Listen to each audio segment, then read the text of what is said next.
विद्या मंदिर नावली शाळेत सांस्कृतिक कार्यक्रम उत्साहात संपन्न झाला। विद्यार्थ्यांनी विविध सांस्कृतिक कार्यक्रम प्रस्तुत केले। प्राईम महाराष्ट्रीयनचे मुख्य संपादक संदीप कांबळे यांनी या कार्यक्रमाचे उद्घाटन केले।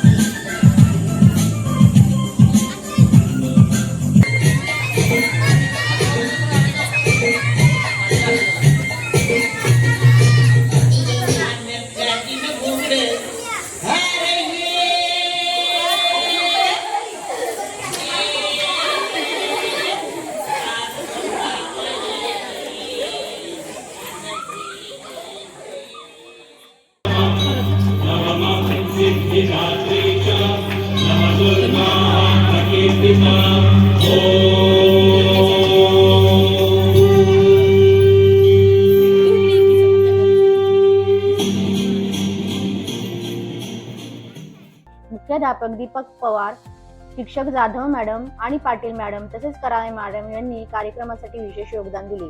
शाळेचे मुख्याध्यापक दीपक पवार सर म्हणाले, हा कार्यक्रम विद्यार्थ्यांसाठी एक उत्तम अनुभव होता। त्यांनी सांस्कृतिक कार्यक्रमात भाग घेऊन आपली प्रतिभा दाखवली आहे। शाळेत सांस्कृतिक कार्यक्रमाचा समारोप झाला। विद्यार्थ्यांना पुरस्कार देऊन सन्मानित करण्यात आले। कार्यक्रम पाहण्यासाठी मोठ्या संख्येने पालक आणि ग्रामस्थ उपस्थित होते।